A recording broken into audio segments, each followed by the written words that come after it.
आई, या सुंदर जगात यावं म्हणून तू गर्भातही मला वाचवलंस.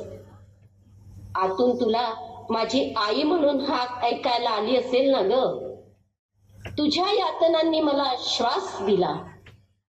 दुष्ट नजरा, मुलगी नको म्हणणारे हारले ग.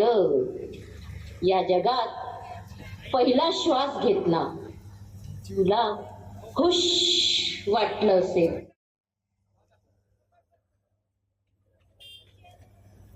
पण यातना संपेनात ग. कौतुकाचं बोट धरून शाळेत पाठवलं. तुला वाटलं शाळा तर माझ्या लेकीसाठी सुरक्षितच जागा. तुला दुष्टांच्या नजरेचा मागूसही लागला नाही. तर काय होतंय हे समजायच्या आताच विकृत मानसिक कृतीने मला नोचून खाल्लं. तू तर हतबल झाली. हाच दिवस बघायचा होता तुझ्या आयुष्यात.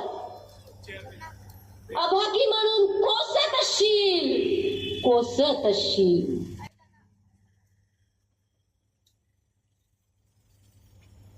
जाणती झाली तू मोठ्या दिमाखात माझ्यात तुला बघत होती.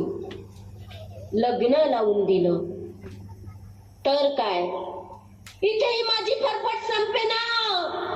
हुंड्याच्या मानसिक बळीने मला संपवलं ग. माझ्या भावी स्वप्नाचा चुराडा केला.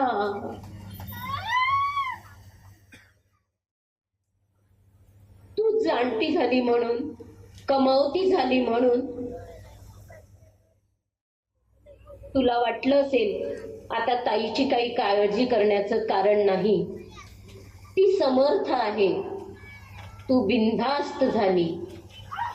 पण नाही, इथे ना भूत ना भविष्यती माझ्या देहाच्या चिंधड्या उडवल्या.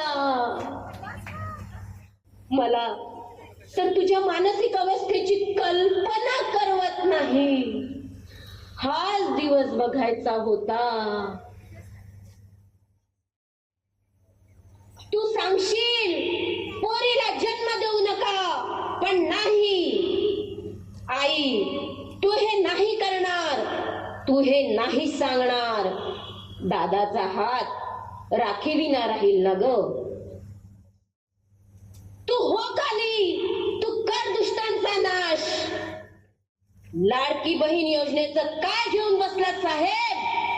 द्यायचंच असेल तर आम्हा आया बहिणींना सुरक्षिततेची आणि मुक्त श्वासाची